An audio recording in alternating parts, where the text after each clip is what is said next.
Welcome to the regular meeting of the Public Health and Safety Committee for October 29, 2025. I am Jason Chavez, the chair of this committee. Before we begin the meeting, I want to offer a friendly reminder to all members, staff, and the public that these meetings are broadcast live to enable greater public participation. These broadcasts include a real-time captioning as a further method to increase the accessibility of our proceedings to the community.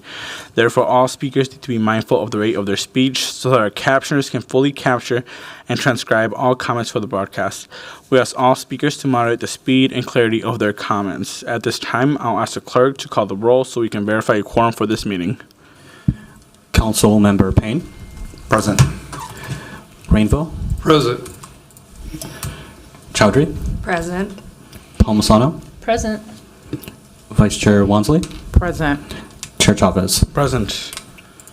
Let the record reflect that we have a quorum. I'll remind my colleagues that we'll be using speaker management today, so please make sure you're signed up. Before we move on to agenda, I'll call on Vice Chair Wansley, who has a motion, and then Councilmember Rainbow.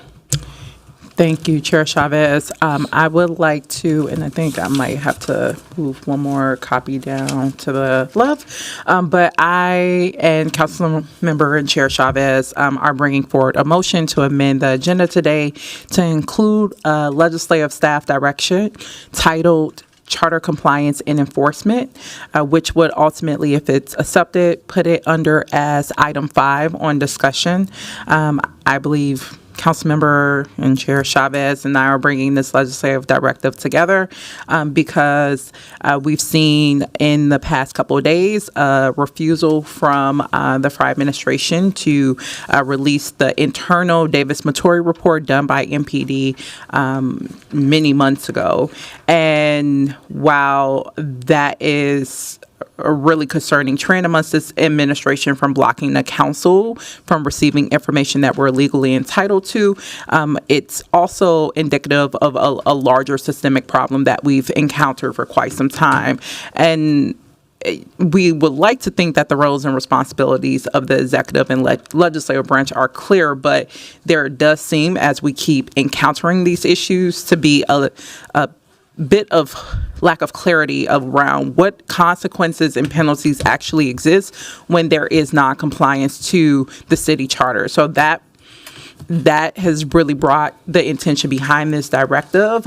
We currently, as a body, do not have many tools to utilize to enforce our charter laws and ensure that the executive and the legislative branch are respected equally. And when there is interference, that there are corrective actions that can be immediately pursued. We don't have those many options. So we're moving forward with the legislative directive to give us more options on what that could look like to ensure that future councils have what they need to do their jobs effectively, and especially if their ability is being compromised due to interference from their executive counterparts. So we'll talk more about the directive once we get to it, but with this, I will ask for a second in moving this motion forward. Second. And before we move forward, I do know that Councilmember Rainbow is on cue to make sure that we have the Canopy Roots presentation go first. Clerks, do I need to make a motion on that, or can I just do that?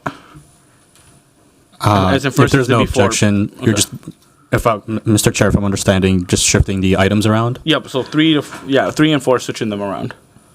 If there's no objection, then I think you can do that, yes. Yep, so, I guess, Councilmember, I'll make a motion to move items number 3 to number 4, and then we can open them for debate. Second. There's a second. Councilmember Rainbow, you are on queue, then Vice Chair Wansley, and if anybody wants to get on queue, you can get on queue.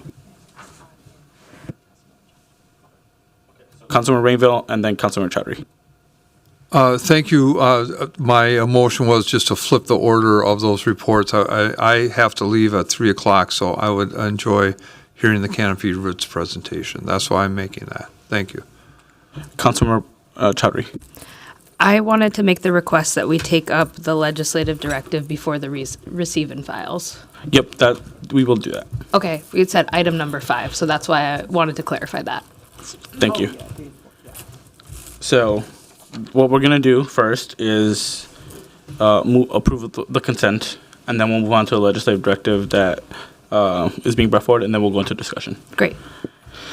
So without objection, Sorry, Mr. Chair, would you like a voice vote or a roll call for A voice vote for the motion to amend the agenda by adding the item? Yep, correct.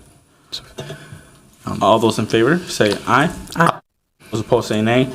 Any objections? All right, the agenda has been amended. Colleagues, now item number 1 is accepting a training reimbursement for firefighter training and education and approving the related appropriation resolution. Item number 2 is receiving and filing an appointment to the Public Health Advisory Committee. Colleagues, do we have any discussion on the agenda? Consent agenda. Great. Seeing no further discussion, will approval of these items. All those in favor say aye. Aye. Those opposed say nay. Any objections? Great. Next up, I'll just pass it on to Vice Chair Wansley. You did speak on the item, but if you wish to elaborate. Thank you, Chair Chavez.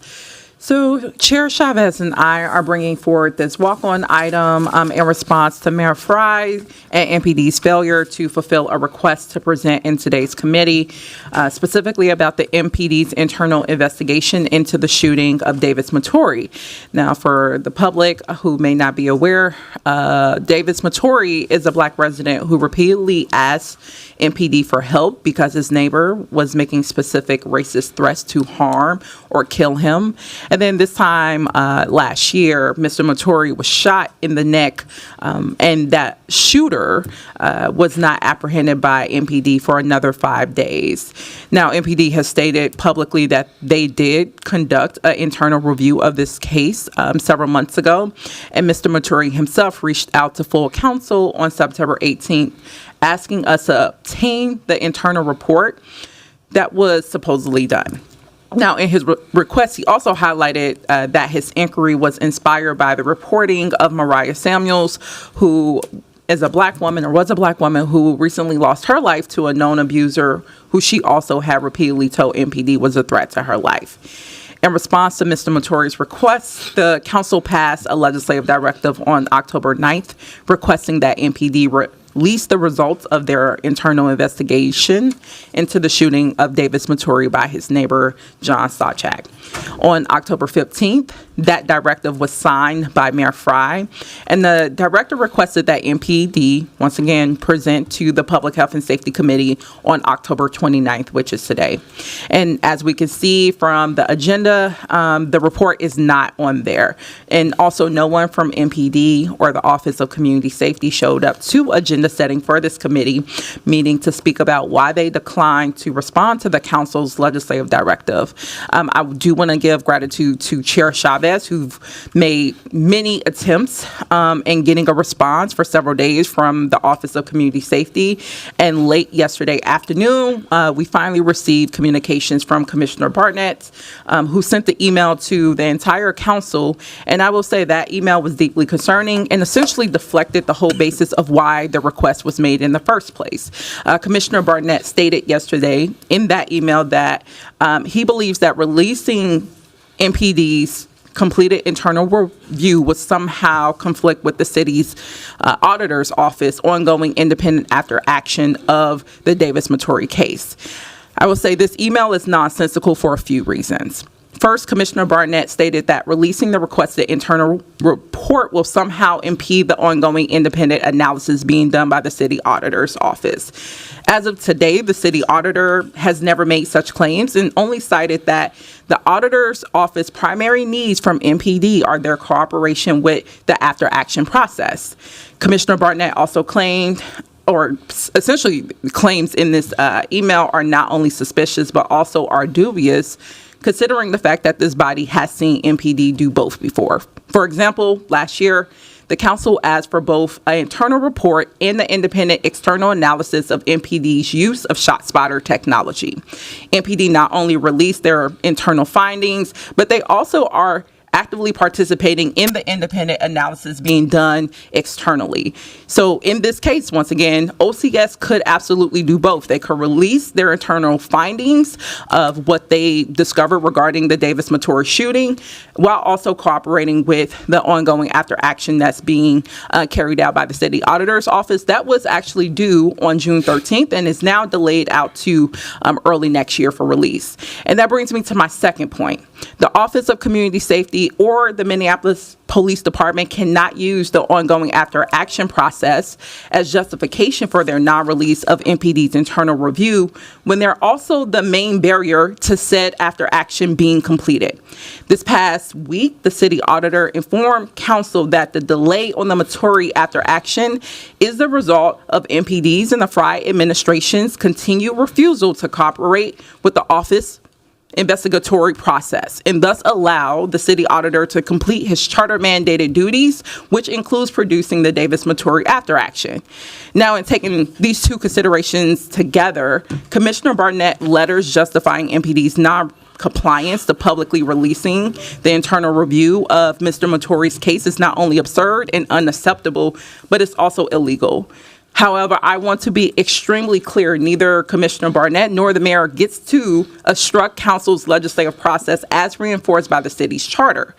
While I'm unsure as to why both city leaders feel comfortable violating the charter by withholding information requested by council through our legislative process, their brazenness does not mean we have to accept it as a body. And this legislative motion that we're bringing forward today explores options in which council could take for enforcement actions or that the public can take as well when the executive branch is not complying with the city's charter. And in closing, I do want to say, Mr. Maturi, I am sorry that MPD and Mayor Fry continues to fail you. This meeting was supposed to be an opportunity to have a sober conversation about MPD's action or inactions regarding your case, to have honest reflections on where the police department failed and what changes they are making to protect future residents from becoming victims of preventable acts of racist violence. MPD refused to have that conversation today, and while I'm disturbed by MPD's and our executive leaders, the lengths that they are going to avoid having to account to the public and to this body about the decisions that they make, I do want to be clear to you, Mr. Maturi, that I know many of my colleagues and I will continue to pursue justice for you and for all residents who are impacted by our police department's failure in keeping all of our residents safe. So with that, I stand for questions and we'll move this item forward for approval. Thank you. Next up, we have Councilmember Palmisano. Mr. Chair, I don't have questions, but I do want to explain why I think this is inappropriate. Walk-ons are supposed to be in the case of an emergency. Why this could not have waited until the next committee meeting, I don't know. It feels nothing but political. We've got to stop using victims of crimes this way. I'm worried it's going to mess up court cases down the line. The language in the legislative directive that I agreed to says present an update. The commissioner sent a letter to council members saying that releasing this internal review would compromise the audit investigation. So Commissioner Barnett did provide an update per the legislative directive that Councilmember Wansley is talking about. The council cannot both ask for an after-action review on, for one situation, the Maturi incident, and then also demand that some of the after-action review elements be released before the after-action review is over. The commissioner, who used to be chief judge, is working in good faith with the auditor to ensure all information is shared and contributed to the after-action review. So the fact that council members don't like that their request for an after-action review and a legislative directive are in conflict is not a good reason to interfere with an after-action review. The Office of Community Safety gave the auditor the review, not us, but they are working together on this. Next up, we have Councilmember Rainville. Thank you, Chair. I just want to say once again what Councilmember Palmisano did. So the public knows Commissioner Barnett was chief judge of Hennepin County before he took this job with Minneapolis. And if his memo says that the case would be compromised if that report is released, I take him at his word for that. Next up, we have Vice Chair Wansley. Thank you, Chair Chavez. I just want to point out a few just outright false statements made by my colleagues here. First, walk-ons, there's nowhere in our policy that says it requires an emergency. I think that's interpretive to Councilmember Palmisano's understanding of our legislative process.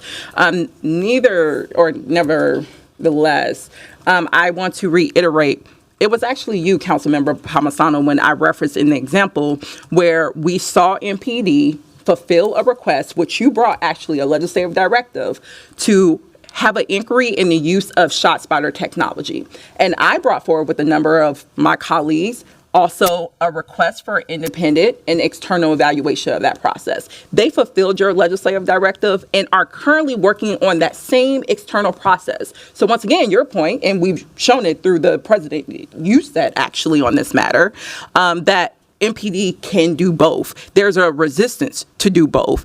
And I don't understand the background of our commissioner of community safeties, the relevance of that. The relevance is what's stated in the letter. The letter says that according to him, not to our city auditor, which I want to reiterate, our city auditor has not reinforced any of the claims that are referenced in the letter provided by Commissioner Barnett as to why they will not release the internal review that they told to many media outlets that they completed just this past summer. There is nothing in a policy or anything that says that in order to receive internal findings, you have to go through an after action process first. There's none of that that's founded anywhere. So this is literally made up on the dais. And it's important and to also highlight then, if that was the case, why did Mayor Fry sign this legislative directive in early October? Mayor Fry had the opportunity to veto if that was the basis of it.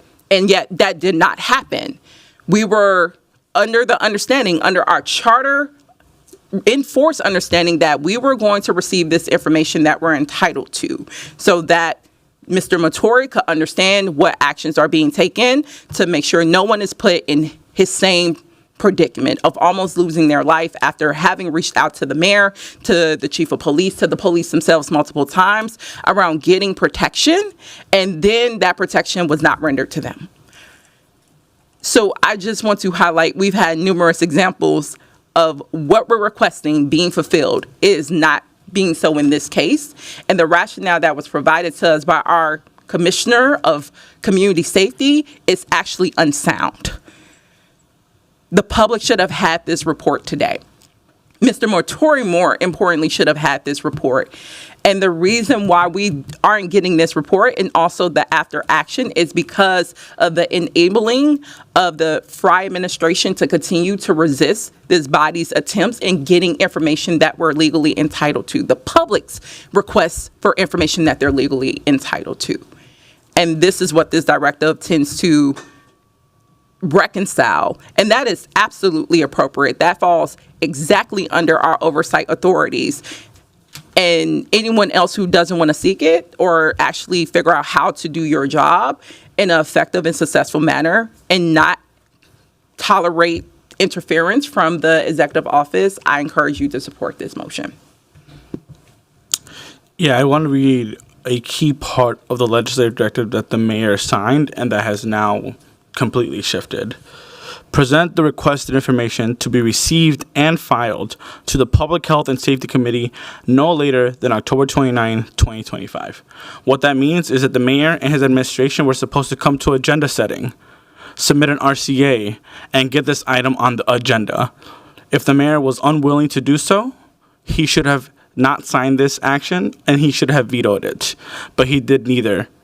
He signed it. So I'm not sure where the goalpost is shifting now. I'm not sure where thoughts and opinions have shifted now, but I'm not sure why this item was not submitted when he had signed it.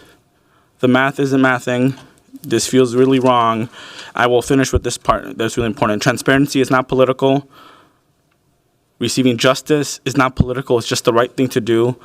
The fact that Mr. Maturi has not received this information as a victim of a crime, who was shot, who has been asking for this information, who was victim blamed, is just abhorrent. How can someone almost nearly get killed, getting shot, asking for this information, has called out the failures of our police department, and yet not receive any form of justice, any form of information, when this thing had been done for a very long time? It just does not make sense to me. Next up, we have Council President Payne. Thank you, Chair Chavez. I just wanted to bring some additional context, speaking in my role as the chair of our audit committee, because I think I just want to clarify for the record, we're having there's 3 conversations happening right now under one topic here.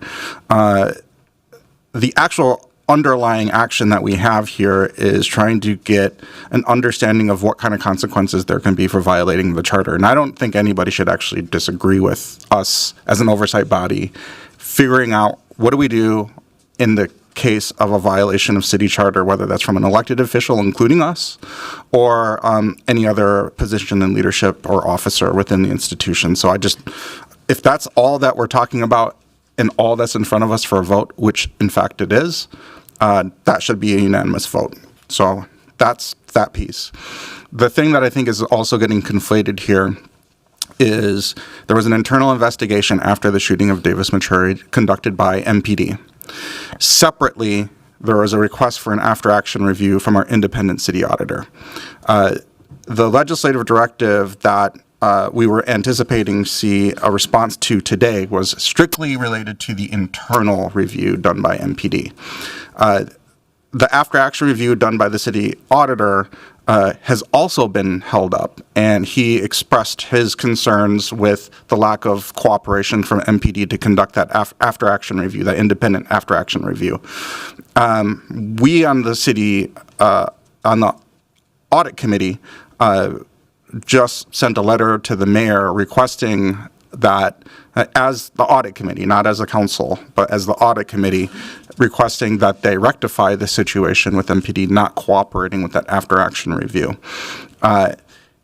We have not yet heard a response for that letter, but despite that, whatever that response, it doesn't speak to the underlying motion that is in front of us, which is, what do we do as an institution when our charter is out of compliance? And we actually need to have an answer to that. Is that updating our ethics code and creating some sort of consequences within that context? Or do we need to amend our city charter to do that? Because right now, our city charter is very limited on what type of interventions there are, particularly for elected officials when they're not complying with the charter. So this is good governance. This is us building out our oversight tools that are woefully lacking under the new government structure. And so I am going to be supporting this today, and I hope the rest of my colleagues do as well. Councilmember Palmisano. Mr. Chair, as I understand it, as I send my staff to these regularly, Mr. Jeffries and the mayor's office were present at agenda setting to speak about this.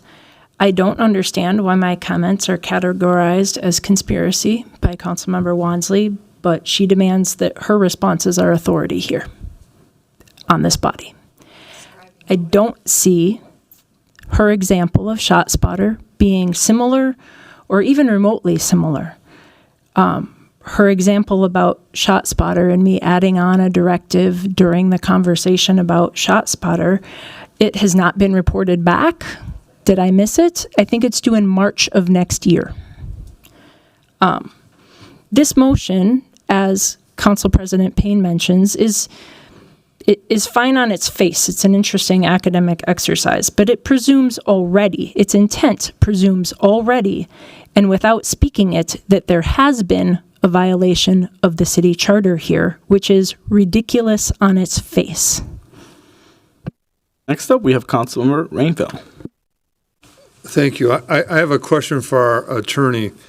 Has the charter been violated by this action by Commissioner Barnett? Mr. Chair, Councilmember Rainville, this is the first I'm personally hearing about much of this, and so I don't know how to respond. Understandable. Thank you. Next up, we have Councilmember Chowdhury. Thank you. I do think that this is a helpful legislative directive in terms of figuring out how we can build out some of the checks and balances we need to get regular business done.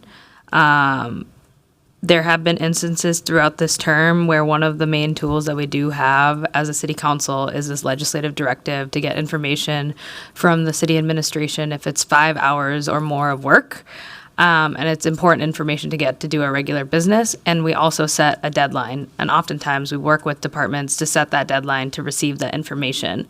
These deadlines are really, really important because it sets up the stage for us to take action, to begin work on legislation, and then also have it be in relationship to the budget. There was a legislative directive that I was an author of that was supposed to come back and have a presentation given to, I believe, the Public Health and Safety Committee, but it ended up being pushed back several months and still has not been given, right? And there is a big gray area on what do we do here when we ask for a legislative directive and the deadline's not met. And for my case, I believe the legislative directive was supposed to come back to the council March of 2025, and it's currently almost November of 2025, which is it's a very, very big gap in terms of us getting information that's needed for work that we were hoping to complete before this term was done, which may not happen at this point. So that is something that we need to figure out. I do think it would be helpful for council members, the authors, to kind of, if they feel up to kind of clarifying some of the things that were brought up by my colleague, Councilmember Palmisano. It's my understanding that the mayor's staff and Jared Jeffries, as name, was either not present at agenda setting at all or did not even speak to the item, which I think it's reasonable to be present, and I think it's also reasonable to speak to the item that you're not going to present on that is of great public interest and interest to the body. I think that's a reasonable ask to have. Yeah. Okay, thank you, Councilmember Chowdhury. For clarity, at agenda setting, no. Well, is it your Councilmember Palmisano is on cue? She made a question. So at agenda setting, the Office of Community Safety did not once submit an RCA for this item, knowing that it was due to this committee for presentation, and no one spoke as to why it was not submitted or why they would not be speaking. As a result of that, Chair Chavez followed up over email with the Office of Community Safety asking what happened, will they be walking on an RCA and a presentation for today? And late yesterday is when we all received the email response from Commissioner Barnett saying, again, his justification for why they would not be presenting today. So that's kind of the timeline of things and the only correspondence that we've had regarding this directive from the Office of Community Safety. Next up, we have Councilmember Palmisano. Mr. Chair, I don't think we should be talking about these kinds of things on the dais. I think we should go back and figure that out. I don't think that you brought it up in agenda setting, Councilmember Chavez. I think if there was in my own just naive sense, I would think that if there was an expectation of a presentation, then it would be here printed on the agenda. So I will move to forward this without recommendation to full council. We can keep this moving along. Like I mentioned, from Council President Payne's perspective, it is an interesting academic exercise. I just think that this alleges that there was a violation that already happened when I just don't see any of these examples being the case. So I will go ahead and move this forward without recommendation. I would need a second. Second. I am next on cue. I will say that I did reach out to the administration and I asked them, and I brought up this item before the agenda was going to be published. That way we can make sure that this item would get on the agenda before it was made public. So I reached out. The administration knew about it before the agenda was even public, which is what's even more concerning, that yes, the administration didn't come to agenda. You know, It happens. People sometimes make mistakes. And I'm not saying the administration didn't come at all. They come for different topics, but they did not come to speak to this item. As chair of this committee, I gave them an opportunity before this agenda was made public to everybody here in the city of Minneapolis and this country, quite frankly, that a pathway to make sure that it would get on the agenda before it was made public, because I did not want to have this fight on the dais. I just want this information. And Mr. Maturi deserves this information. Their refusal to put it on the agenda even after agenda setting, after I reached out, is what is leading to this moment right now. But they had ample opportunity, and I brought it up over email and have proof. Honestly, the public media make data requests because you'll get it, or I'll send it to you myself. Next up, we have Council President Payne. Thank you, Chair Chavez. I'm not going to be supporting forwarding this without recommendation. I'm ready to send this forward with approval, and I just don't appreciate characterizing my comments as some sort of academic exercise. Every single day we are requesting information from the administration. We have an entire policy enacted that says what those procedures need to look like to get that information. Oftentimes we don't get that information as required by the charter. We have active violations of the city charter. Am I going to sit up here and protest when we have to shift a presentation for a single council cycle? No, I don't think that is an egregious violation. But when we don't even hear from the administration that they will or won't present until a memo the day before, that's not academic. That's actually what we're dealing with right now. And so I don't appreciate that characterization. I'll be voting against forwarding this without recommendation, and I will be, when that hopefully fails, be moving this for recommendation. On the motion to move this item without recommendation, I'll ask the clerk to call the roll. Council President Payne. Nay. Councilmember Rainville. Aye. Chowdhury. No. Palmisano. Aye. Vice Chair Wansley. Nay. Chair Chavez. No. We have we have 2 ayes and 4 nays. And that motion does not carry. I am on cue to move this forward with approval. Second. Clerk, there was no discussion here. Council President Payne. Aye. Councilmember Rainville. Nay. Chowdhury. Aye. Palmisano. No. Vice Chair Wansley. Aye. Chair Chavez. Aye. We have 4 ayes and 2 nays. And that motion carries. Colleagues, next up we have the behavioral crisis response presentation. If folks from BCR can please come, that would be really helpful. Welcome up, Chief Tanner.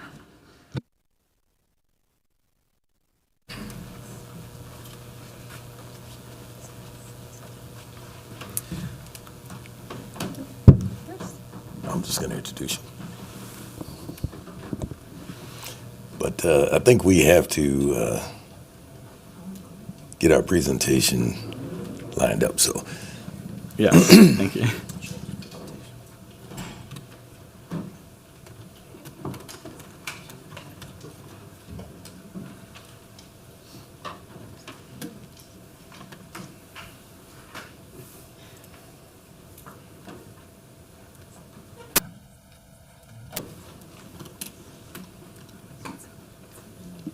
thing collapsed.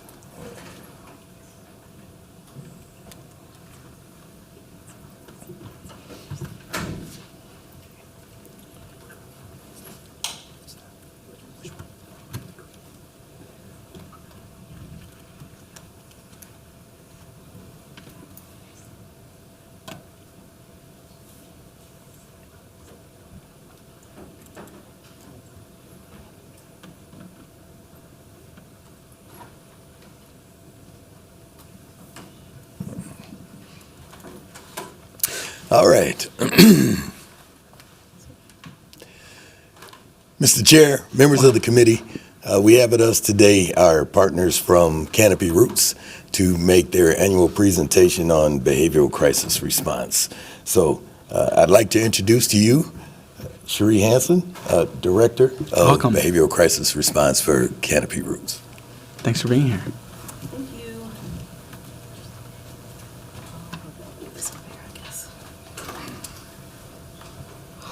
All right. Thank you all for having me. My name is Cherie Hansen. I am the program manager for the Minneapolis BCR program. I am also a resident of Minneapolis, Ward 9, and I'm here to give you an update about the BCR for 2025.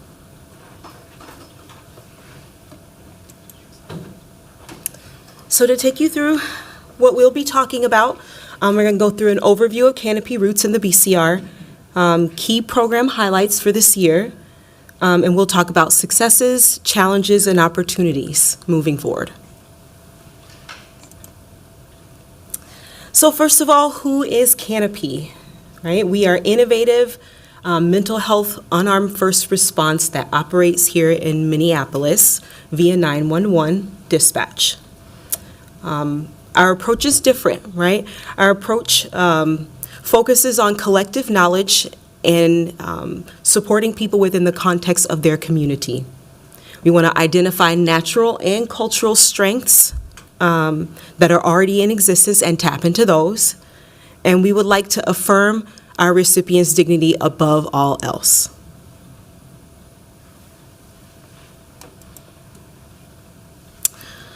So our model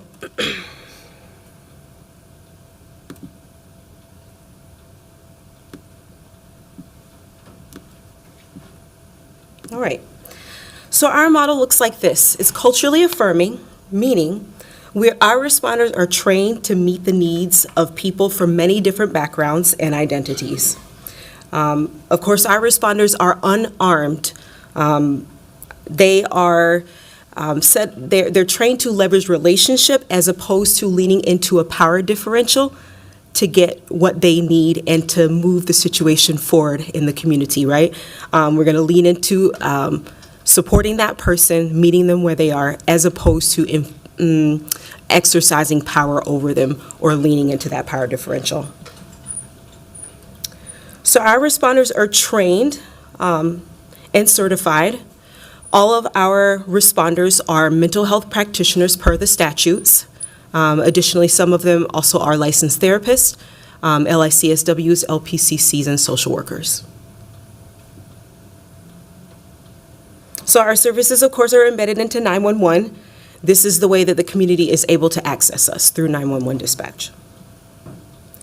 Our teams are 24/7 and they are mobile. Our responders move around in these lovely vans and come to recipients' homes and to scenes of incidents. Our teams are here around the clock to respond to mental health emergencies. So we are independent first responders. Unlike a co-responder model, BCR responders have a response that's independent from police or other organizations that they might be partnering with one-to-one.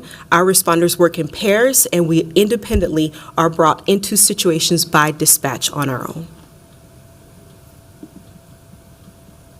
So we are free and voluntary. This allows us to not have to bill insurance. It allows our recipients to not have to worry about money and worry about, insurance, which oftentimes can be a barrier for people seeking care.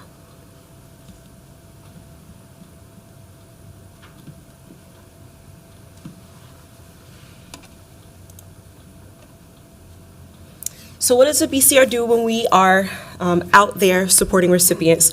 Our purpose is to provide person-centered, culturally responsive crisis services to community members of all ages. So this is as early as a child can understand what we have to say and well into mature age. Our goals are to decriminalize mental illness. This means that we would like to support people and deal with mental health issues in a way that does not involve law enforcement if it's not necessary.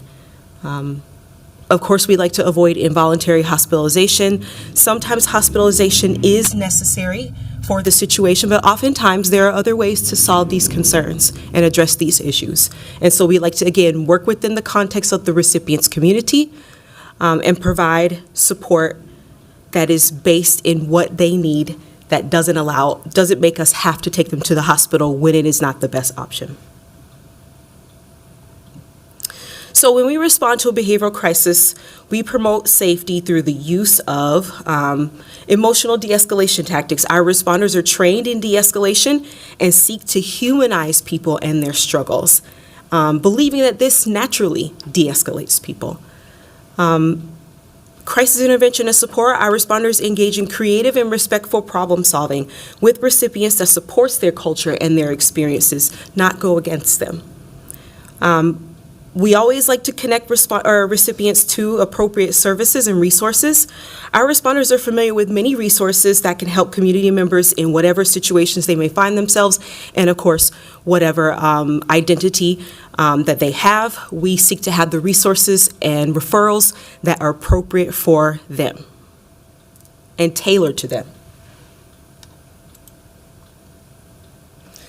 So this is our 911 eligibility criteria. So the central thing is behavioral or mental health crisis, right? So there needs to be a mental health component to each of our calls for it to be within our scope. No weapons involved or being actively used. No physical violence has occurred or is occurring. Now, sometimes there are situations where physical violence has happened, but the situation has been cleared and the scene is safe, and we are brought in to support people who are experiencing emotional distress or mental health distress as a result. So no medical emergency. As we know, mental health and physical health are integrated. So sometimes we get called out and it appears to be a mental health concern, but we find out that it's medical. And in those situations, we would activate EMS or the proper authorities in that situation. So drugs and alcohol are not escalating the situation because substance intoxication can mimic mental health concerns. We do find ourselves on calls where substances are a concern. However, as long as they don't create a safety risk, our responders help support these recipients as well. So police may request BCR presence through 911 dispatch, but the incident still must meet this above criteria. Situations outside of these criteria would result in a response from another agency like EMS or police.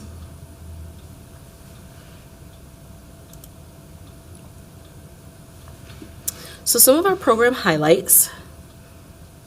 So we responded to 11,500 plus calls for the service last year, okay? This is slightly more than the number of calls we responded to from August 2023 to August 2024.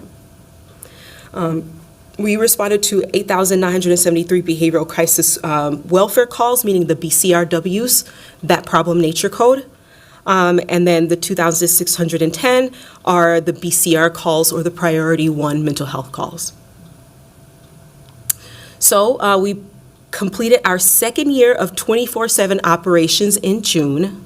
This means we've been able to provide around-the-clock support for a couple years now. And we were able to expand to max 5 vans in service at any given point in time.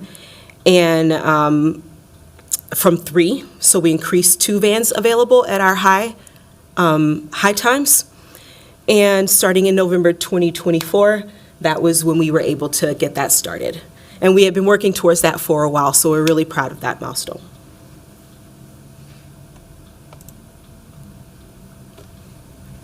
So you can see some of these numbers, responses since launch. We've responded to nearly 35,000 calls since the program's launch in December 2021. Of those calls, 75% again were that BCRW, and 25% were the priority 1 mental health calls. And these are our call responses by calendar year. We are now, for this year, at 8,500.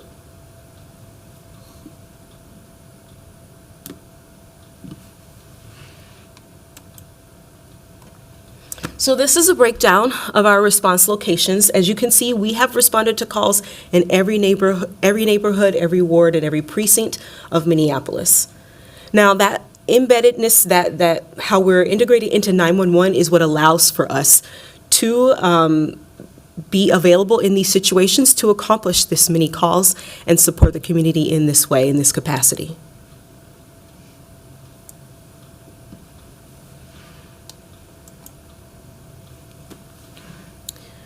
So how were incidents resolved by the BCR? Okay. So trauma-informed and emotional support, right? Our responders approach community members recognizing that trauma can impact anyone. We are aware of common triggers that people have and ways to avoid behaviors that trigger people's trauma. We also focus on crisis de-escalation like we talked about earlier, attending to their emotional needs first. Additionally, we engage in psychoeducation. This means educating the recipient and the families about any mental health concerns that might be at play and giving them next steps if they are willing to accept that. Risk assessments and safety planning. Safety is of the utmost importance to our program and our responders. Our responders show up to a situation consistently assessing for safety, and additionally are doing formal assessments so that we can make sure that the recipient is safe themselves, and that if there's any intervention that needs to happen to get them immediate support, that happens immediately. Service connection, including voluntary transport and appropriate warm handoffs to hospitals, crisis residences, etc. Additionally, there can be some light skills training. Sometimes we engage in mindfulness training with our recipients in the moment, if that is what needs to happen to help them get through the moment. Okay. And additional brief interventions, right? This is short work, this is emergency work, and so we treat it as such. We are brief in our interventions and try to be as pointed and as effective as we can be in a short amount of time.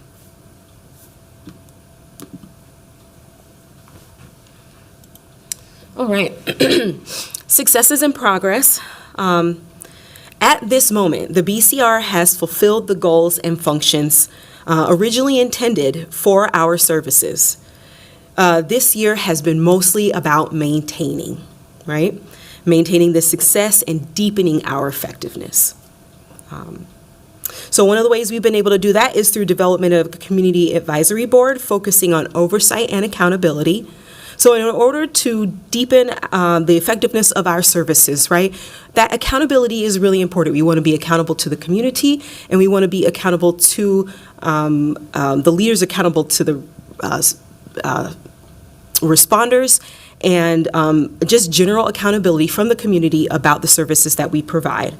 Integrating their feedback into our practices and any of our problem solving moving forward. So we've reworked some responder teams to ensure high quality services, meaning we've switched people around for effectiveness. And that's always something that, again, our responders are so flexible and so professional that whatever we need to do for the effectiveness of the program is what folks are willing to do. Further developing current staff training to deepen knowledge and increase service quality.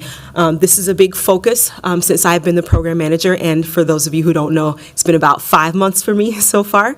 And so this is a big focus of mine to make sure that our training, meaning our orientation and our ongoing training for our staff is top-notch, so that, again, we're increasing that effectiveness and giving the community what they ask for.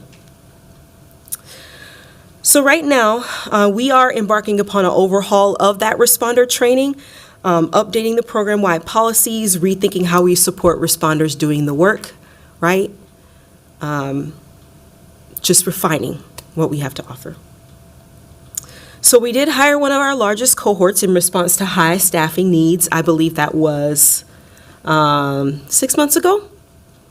And then additionally, still refining training methods to fit the team needs. So that was a success for us.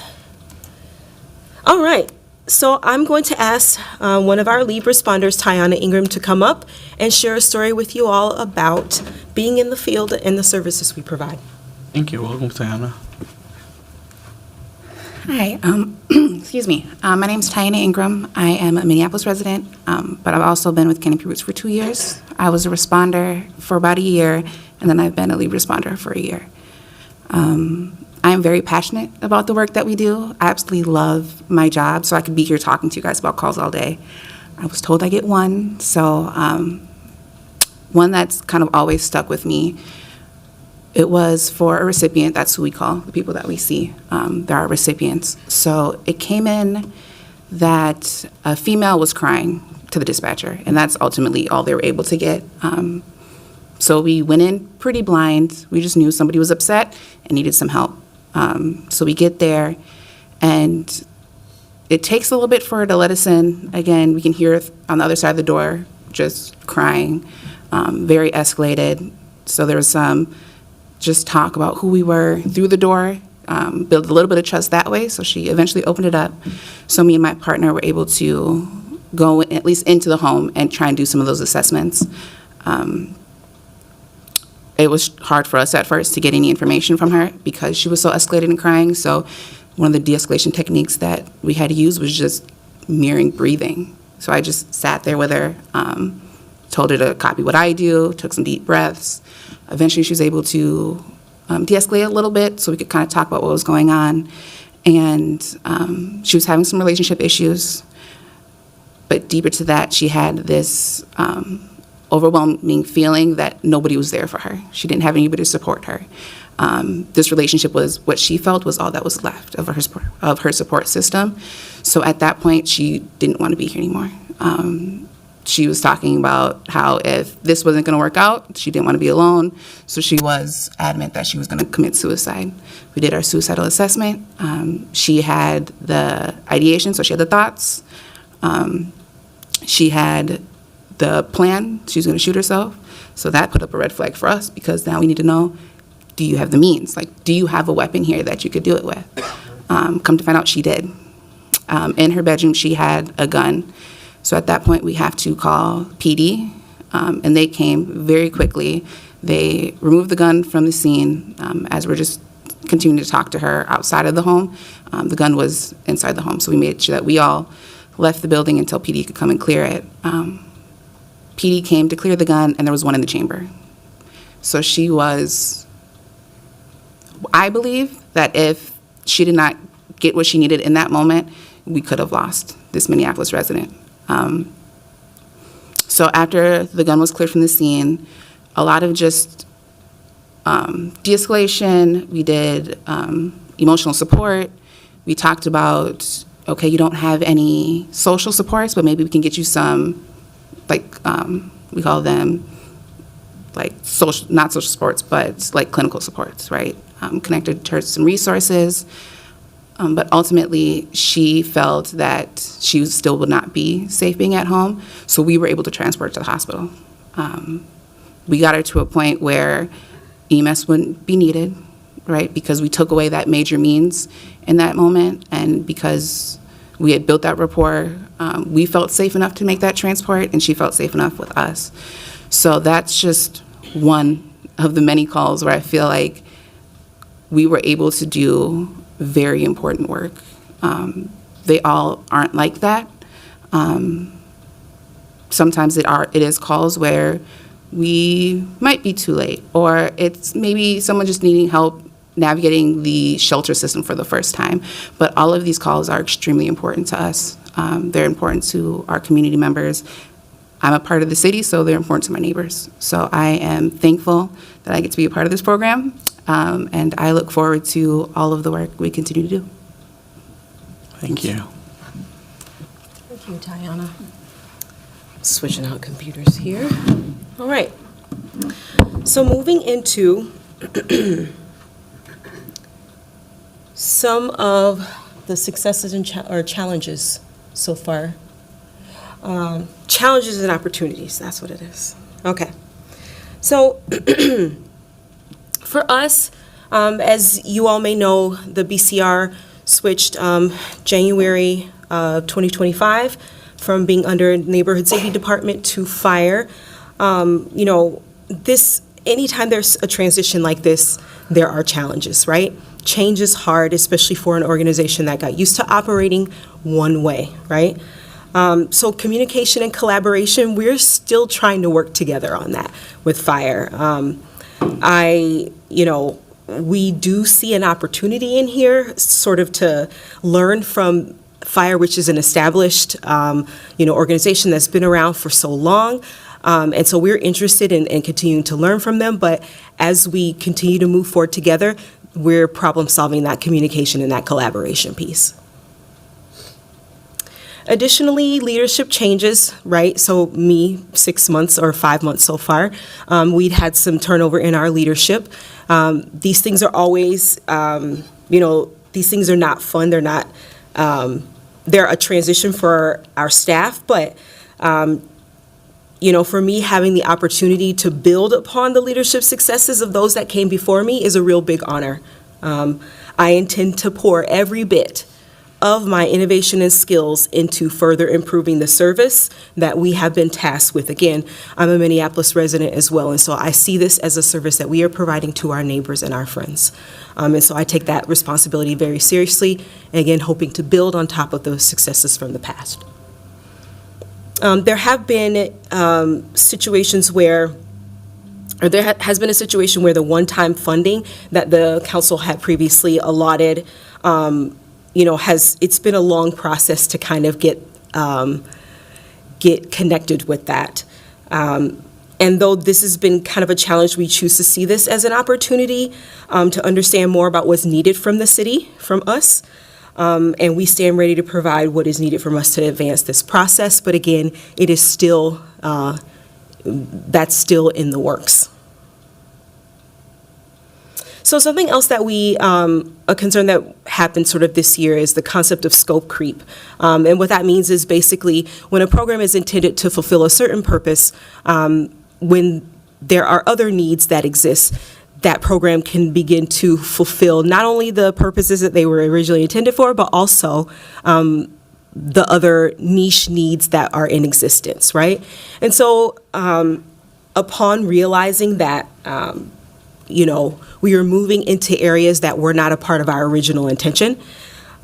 We have found ourselves sort of trying to pull back and roll back and really refine our scope, right?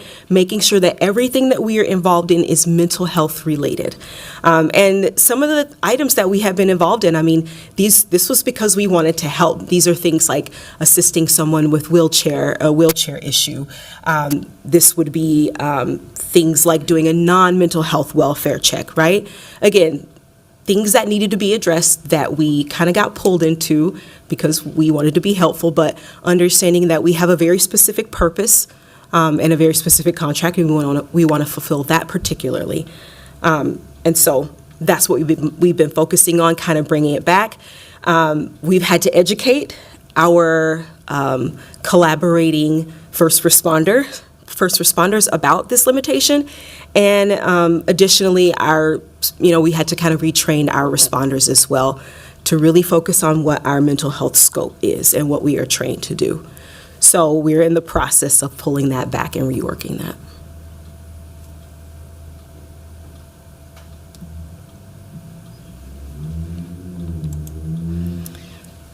So, looking forward. So you want to continue to develop the skills of our workforce to provide the highest quality of services possible. It is, like I said, our laser focus, our absolute passion to provide the people of Minneapolis with the highest quality mental health crisis response services as possible. The story of the previous year has been continuous improvement, and that will continue to be the story of the BCR moving forward. Additionally, we'd like to make sure that the public knows about our services so that all of the residents that have invested in this work and care about this work also understand that this is a service to be accessed. So we'd like to continue educating the public about our services. We additionally, despite challenges and, having to work and rework together, we want to continue good faith efforts to collaborate with the city while staying true to our scope and our values as an organization.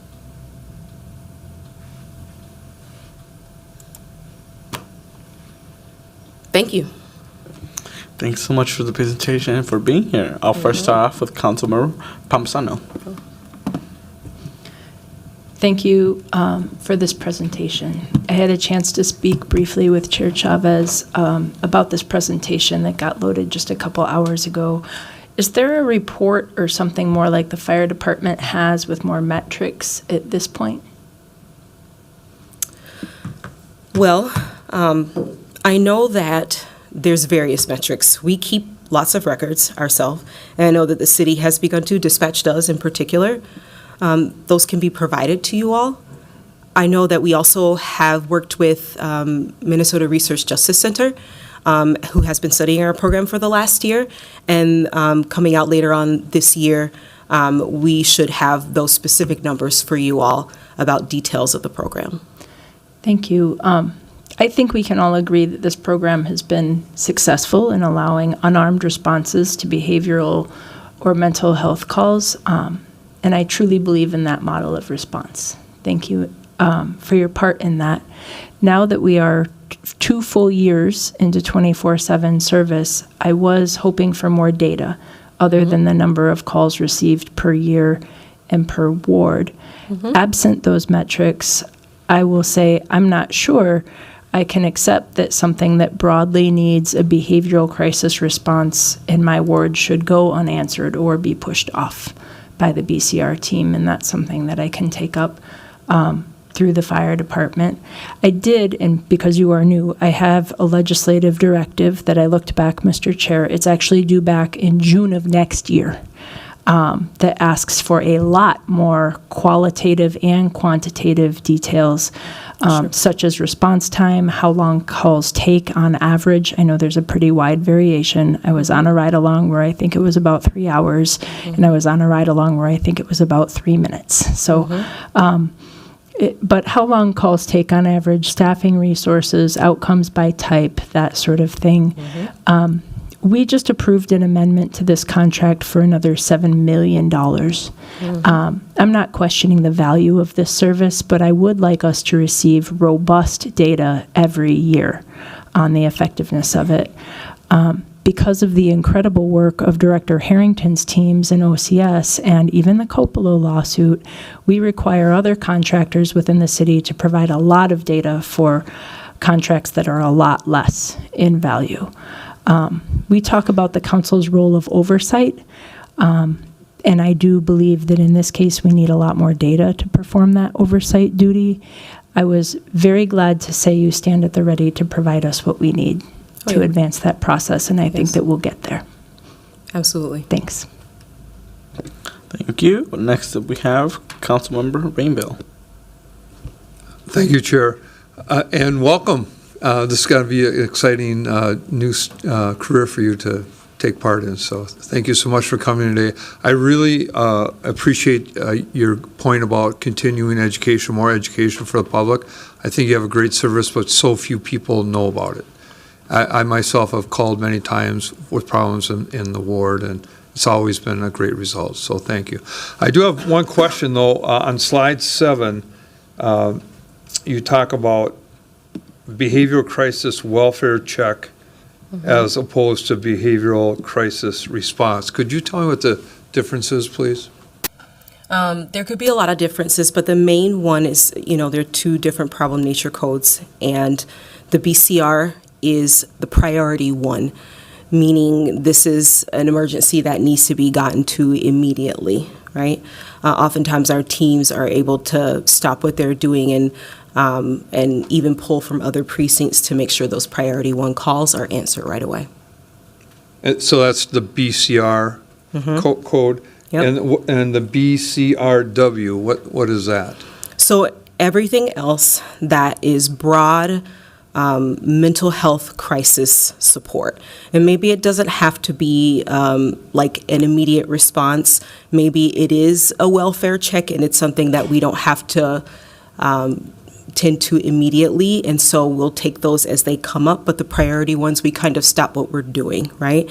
And the differences, there are some differences in the type. So with BCRW, the call that Tiana was able to discuss, where perhaps someone is suicidal, those are the BCR calls. And the BCRW might be more like there's an individual on the sidewalk who appears to be talking to themselves or something like that. Might not be as emergent, but it is still a mental health possible crisis. So that's a BCRW. Sure.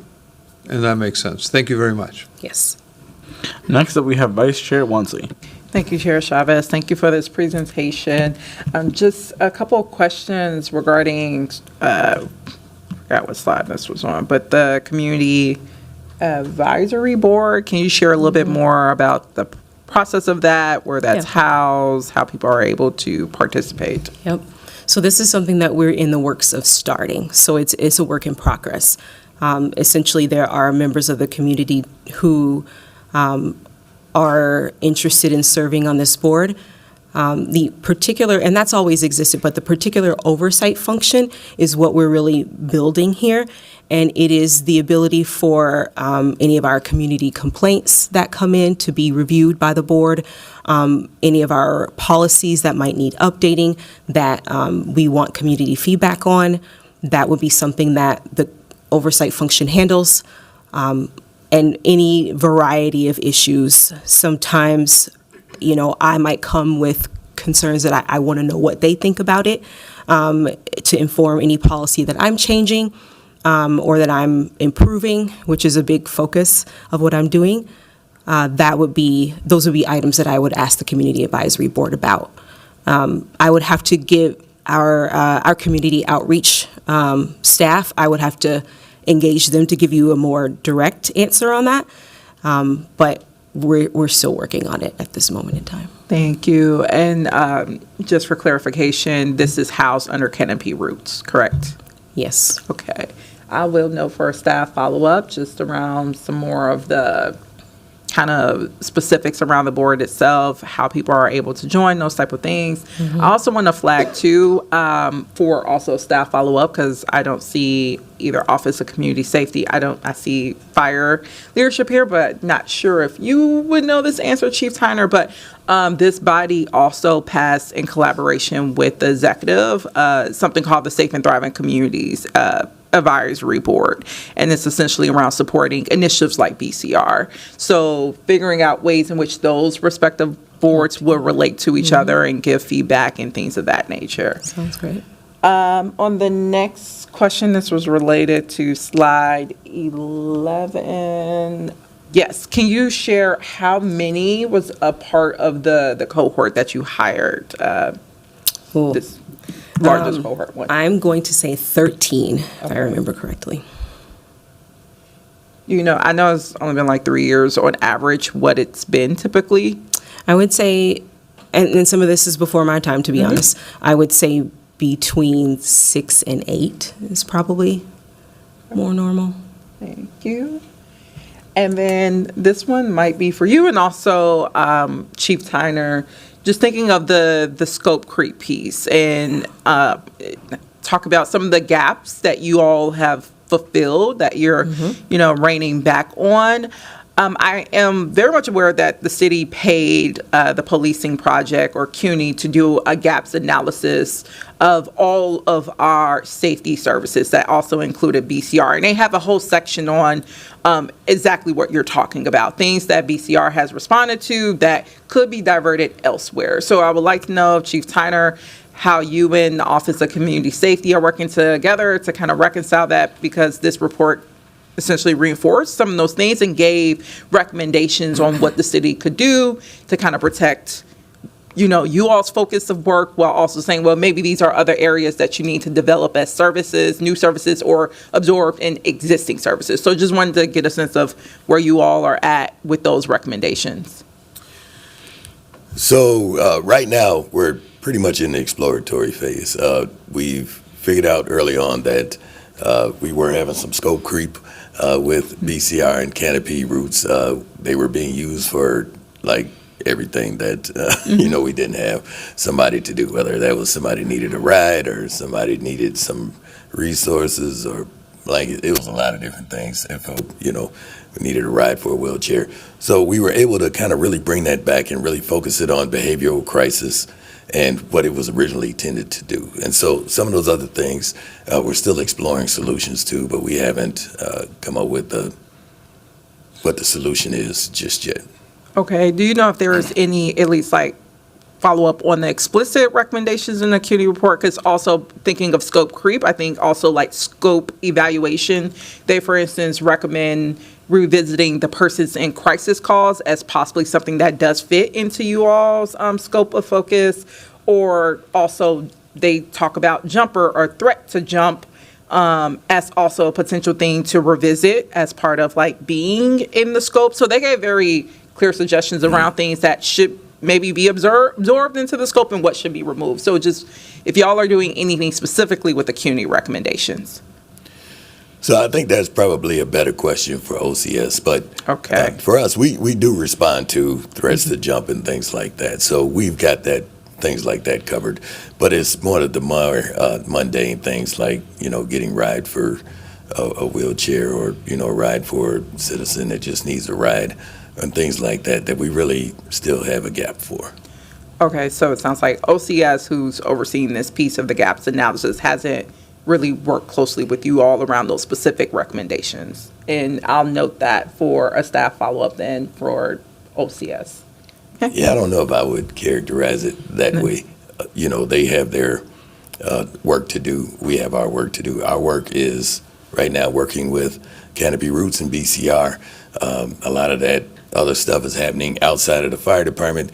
If the fire department needs to be involved in that, then we're happy to be involved in that, but it hasn't got to that point yet. And that's where why I characterize, because why I'm confused is these recommendations is specifically for BCR, which is under fire. So that's why I'm a little confused as to why fire wouldn't be involved in conversations, because essentially it would be up to you all to enact these recommendations, because some of this sounds like this will have also impacts on the contract then if we're talking about revisiting the scope. And I think you all are handling the contract administration piece too. So this isn't all the way isolated in OCS. It will require coordination with fire directly to get actual changes.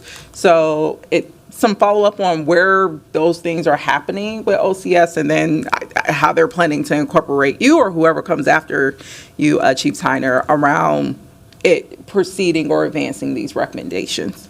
Oh, I see. Oh, I can get that for you. Oh, excuse me, Chief Rucker. Yeah. Committee Chair Chavez and committee members. So when BCR was transitioned over to fire, there was a lot of changes and in the scope process that we were made aware of. So originally when BCR was established, they were responding to all different types of scopes, and they were okay with it. And so when it transitioned over to fire, working with MECC and Canopy Roots, their management, there was some calls that they were rejecting, and there was a misunderstanding, okay, what calls are you going to respond to? What calls are we not going to respond to? What does that scope look like now?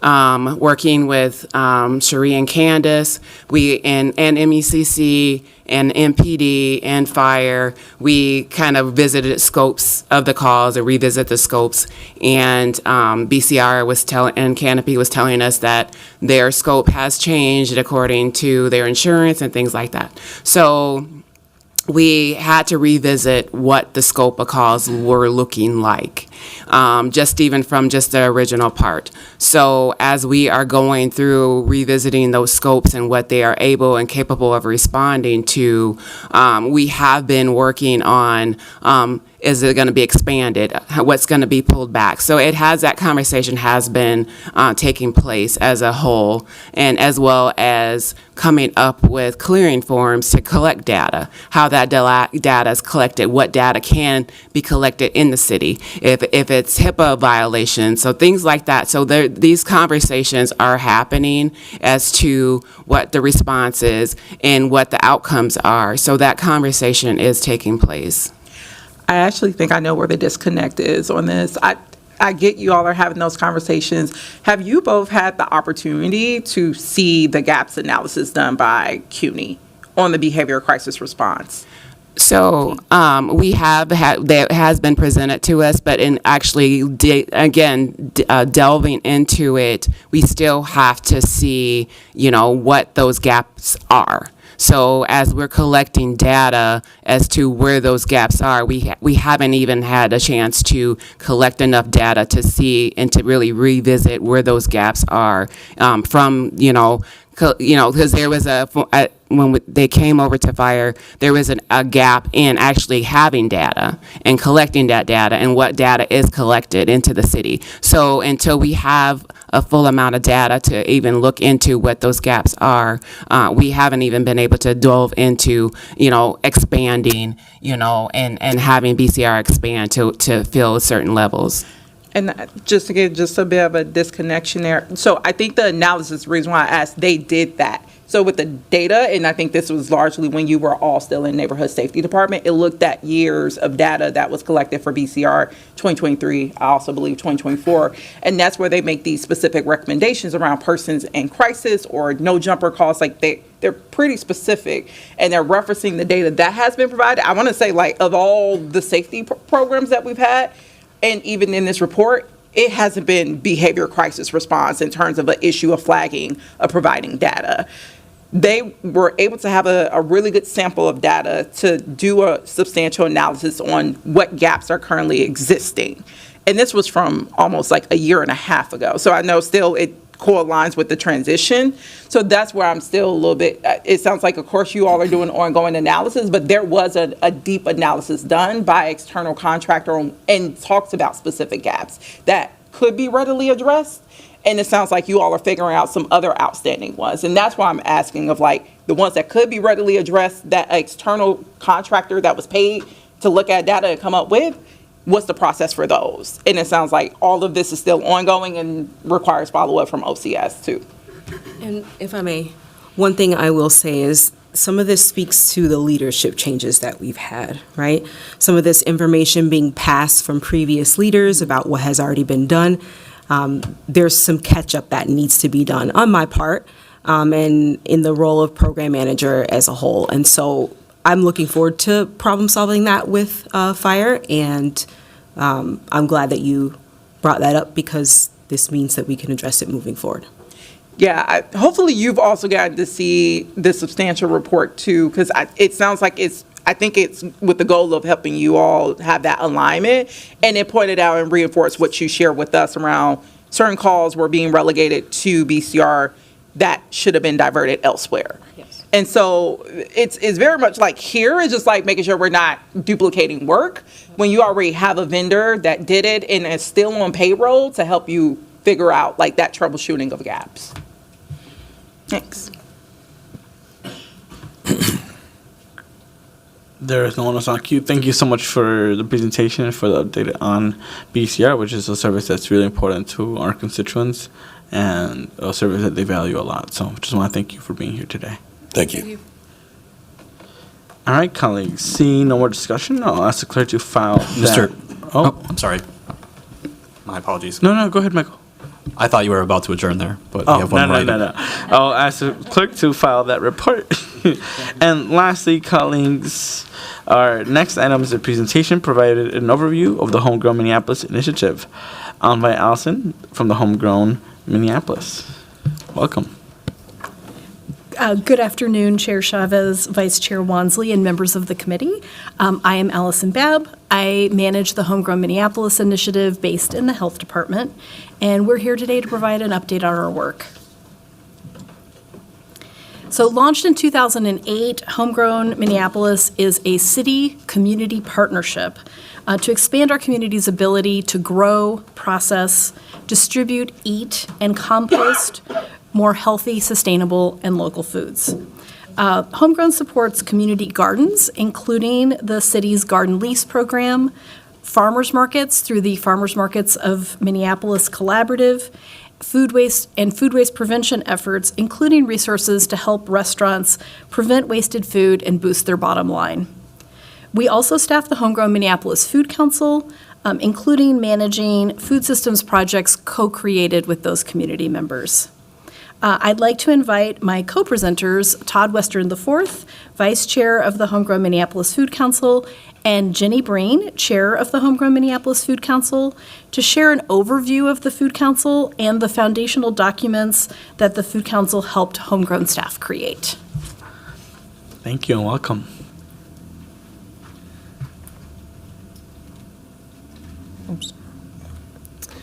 Hello, Chair Chavez, Vice Chair Wansley, and the members of the committee. Thank you for having me here today. So I'm a Ward 4 resident and seventh-generation farmer, very interested in the food, kind of the food systems and even just urban agriculture space.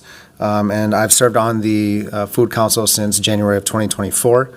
And so the Homegrown Minneapolis Food Council is a 25-member city advisory group that was launched in 2012, and it was reestablished this year with a new membership structure in July.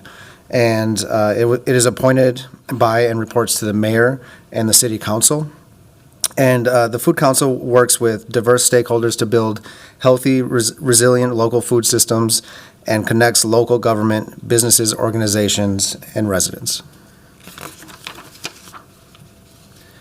And so one of our guiding documents is the Minneapolis Food Vision, which is a 2033 vision for a more equitable, climate resilient, just and sustainable food system and local food economy. And it was adopted by City Council in March of 2023. And so this includes priority areas, strategies, and suggested metrics. And it's focused on what City and Food Council can take action on.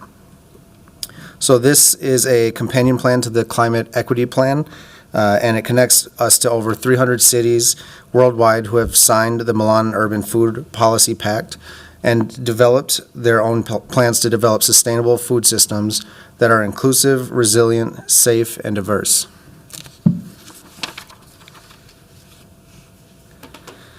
And so the Minneapolis Food Vision is organized around the 6 priority areas that you see here, with 29 strategies to support them.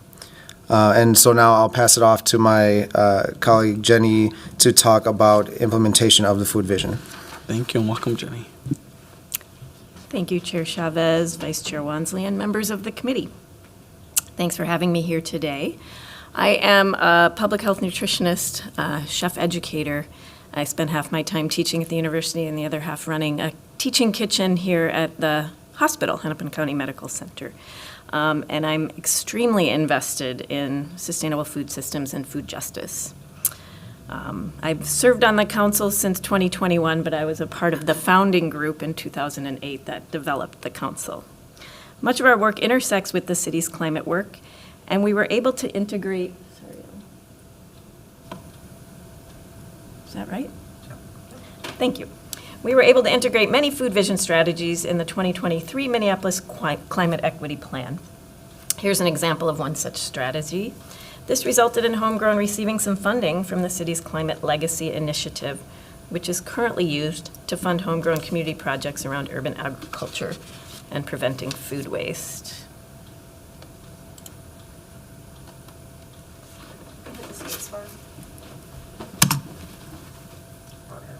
Or Grace, you could just do it for me. Thanks. After the vision was adopted by the city, the Food Council community members and staff created the Minneapolis Food Action Plan to guide the first phase of implementation, which is from 2024 through 2026. It includes 5 work plans with actions, tasks, potential partners, and metrics for each, and it was approved by the Food Council in November 2023. Overall, our goal is for the action plan to be a living, collaborative document shaped and implemented with the help of community partners and stakeholders. Included in the action plan are 5 work plans addressing the following priorities: urban agriculture, food skills, local food procurement, equitable food access, and wasted food prevention. The Food Council is guiding and monitoring the implementation planning as it did the development of the food vision and action plans. Sorry. It's been about 20 months since staff and the Food Council began working to implement the Food Action Plan. It is an ambitious plan, and we can't do it alone. In addition to working closely with the Food Council, staff are also working with other city departments, county government partners, academic partners, nonprofits, and community members. So 3 of the 5 work plans have action teams, staffed by homegrown Minneapolis staff and made up of Food Council members and other interested community members. The Wasted Food Action Team has planned 3 86 food waste events for food businesses to learn more about preventing and diverting food waste. One in April, one last week, and one to come in November. The Urban Agriculture Team is focused on designing an urban agriculture resource hub to support and connect farmers and gardeners in Minneapolis. And the Food Skills Action Team has prioritized creating an inventory of food skills learning opportunities in Minneapolis. We're also interested in amplifying food skills literacy as part of high school education. And I'll hand it back to Allison. Thank you. Thank you. We'll go back.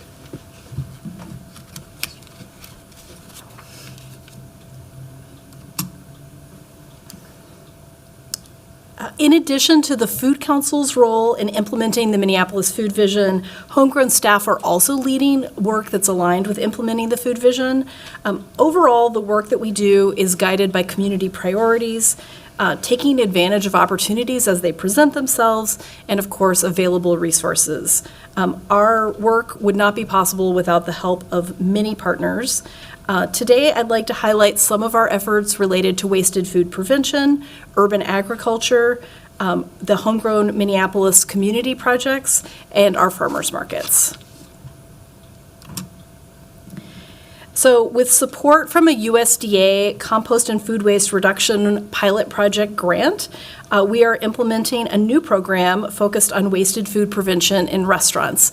You have a handout in your packets. Food Forward is a free 4-month training and coaching program being presented by the city to help restaurants prevent wasted food, improve kitchen operations, and boost their profits. Participating restaurants will receive hands-on support from expert coaches, connections to other local restaurants, paid training hours, and public recognition for their efforts. We just wrapped up recruitment for the first cohort that are all within our Midtown Global Market, and we're very excited to have the program orientation for participating restaurants next week. Urban agriculture has been a homegrown priority since our beginnings, and we continue to refine and expand this body of work. There are several projects underway, but today I would like to focus on 2. So as you well know, Homegrown collaborated with Public Works to bring forward a Boulevard Ordinance Amendment. Following improvement of the amendment earlier this year, residents can now use the boulevard in front of their homes to grow fruits and vegetables. To support implementation of the amended policy, we created a series of web pages with Boulevard gardening guidance. These pages share information about how to grow food safely and successfully in the boulevard while following the ordinance. Finally, this fall, we launched a social media campaign to spread the word about these online resources just in time for fall planting, and we plan to promote those resources again in the spring. We are very excited to be launching a new urban agriculture project that provides long-term access to land to sustainably grow food in our city. Through the 2025 budget process, Homegrown was allocated $50,000 for, quote, community ownership and operation of an urban farm in an underserved area. After carefully considering community input, we released a request for proposal for growers to propose a lot to be purchased and put into trust. The City of Lakes Community Land Trust will own the lot and have a long-term agreement with the selected grower. The RFP closed on October 7th, and the awardee will be notified soon. In 2024, with Climate Legacy Initiative funding, Homegrown was able to fund 16 community-led projects to support actions in the Climate Equity Plan, so particularly around wasted food prevention, sustainable growing, and energy-efficient season extension. Many of the projects combine 2 or more of these focus areas. This year, we continued funding with 14 of those projects at a reduced amount. And through these projects, we're building healthier, more climate-resilient communities and also helping residents get better access to fresh, healthy food. Our partners are doing all these things while also helping to advance health and racial equity in our city. From 2020 to 2024, Homegrown Minneapolis distributed $2.4 million in federal funding to support food shelves and other food distributions. That funding ended in 2024 as the last of the ARPA funds expired. However, food insecurity continues at record levels across the city, as you can see in these maps. With SNAP benefits in peril due to the federal shutdown, many of our residents will have an even bigger struggle to put food on the table starting next week. Approximately 61,000 Minneapolis residents receive SNAP, which is 14% of our population, so it's a really significant impact. And even after the shutdown ends, upcoming SNAP cuts and other federal changes will make food security an even bigger problem for many of our residents. We are working closely with partner organizations and agencies to coordinate our efforts to address food insecurity, especially during this time of crisis.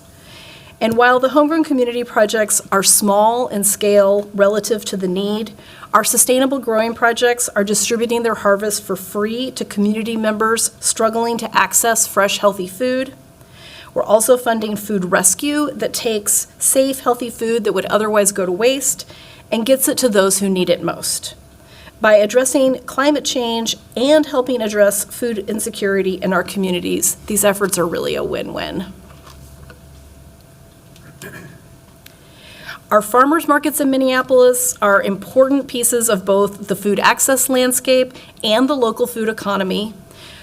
Supporting our farmers market means supporting the hundreds of small businesses that sell at them, as well as supporting access to affordable, fresh local produce.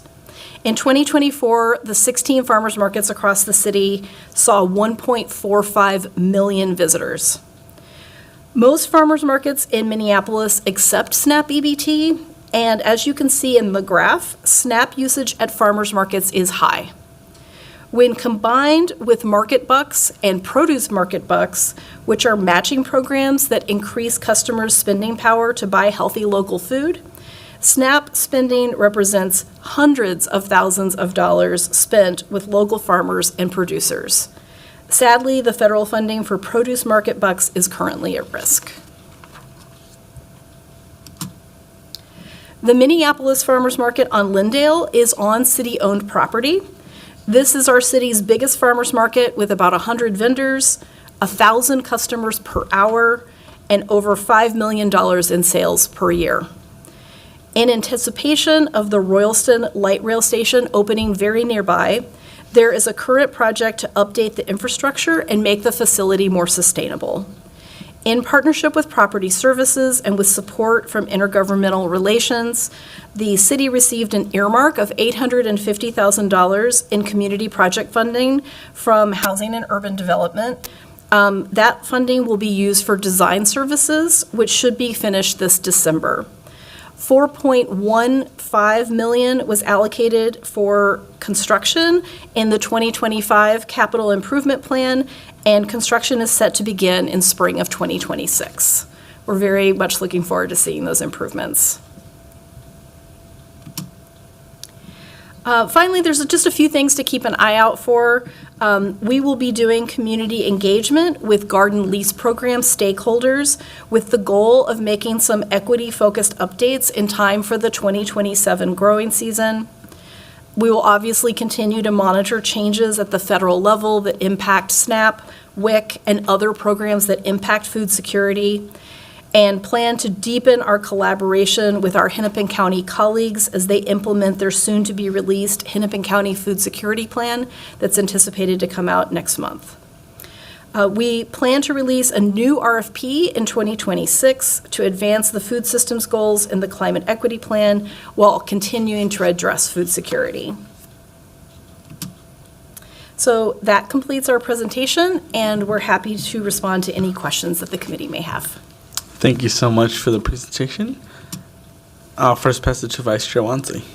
Thank you, Chair Chavez. First, just want to say thank you for the presentation.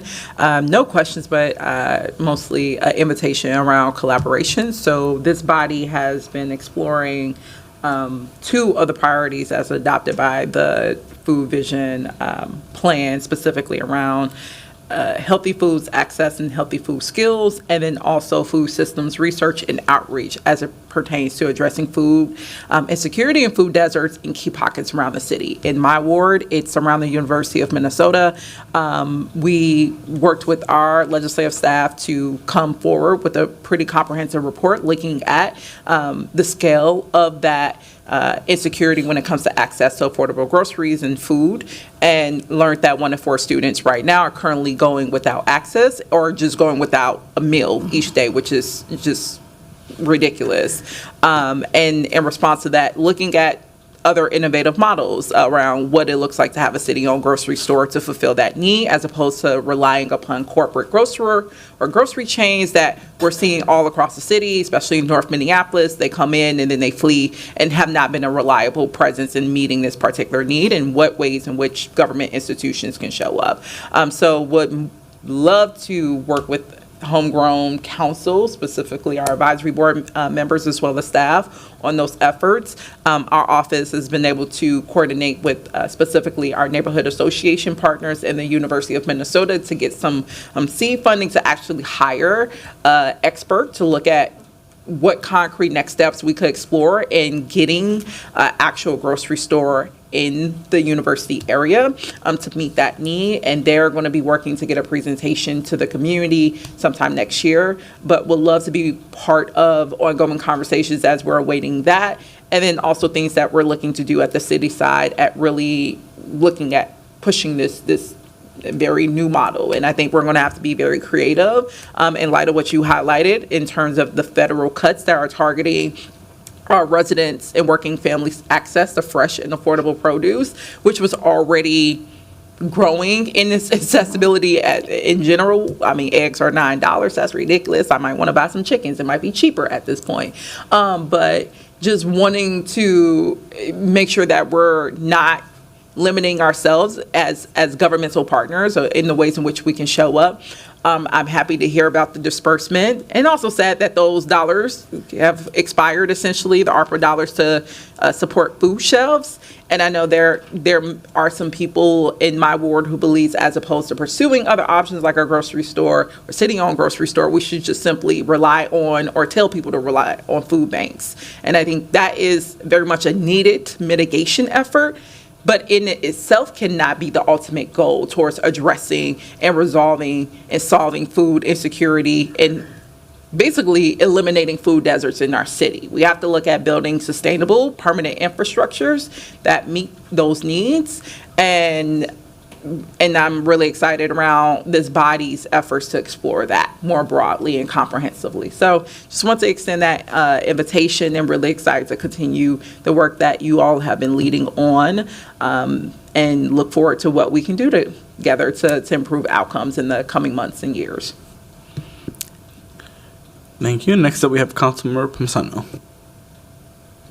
Thank you, Mr. Chair, and thank you, Ms. Babb, for this presentation. I want to just say and lend weight to something that was mentioned previously, which is I really see the Homegrown Food Council needing to lead heavy into food insecurity these next few years. I just can't emphasize that enough. That's what I've heard from the person that I've appointed, or that we as a body appointed, that lives in my area.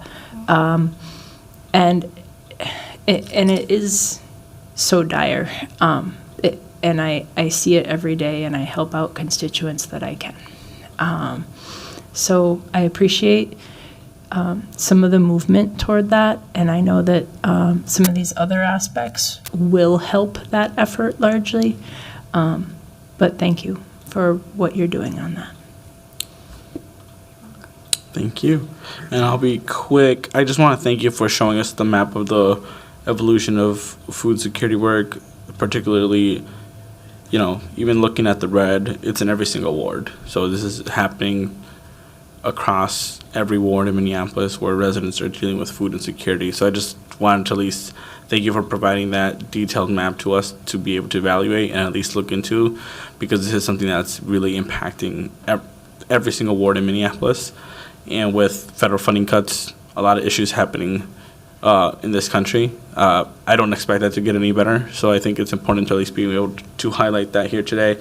But I also just want to say thank you to staff for bringing forward this important presentation. I think it was robust. It's really helpful. I really appreciated the update on the urban farm community garden program. I think that's an example of work that we can be doing here in Minneapolis to help mitigate the future of food insecurity. How do we support people to be able to purchase lots or lease them? This program, the way you've done it, has been really great, and it could help, like, hopefully, in my opinion, something we can do to help mitigate food deserts, mitigate food insecurity, help get fresh access to food to community members. So I at least want to just thank staff for the presentation. That was pretty robust, and appreciated seeing the map, because I think it puts a picture into the situation that we have seen since if this is 2023, but that we're going to face if the continued federal floods continue to happen. So I just wanted to say thank you.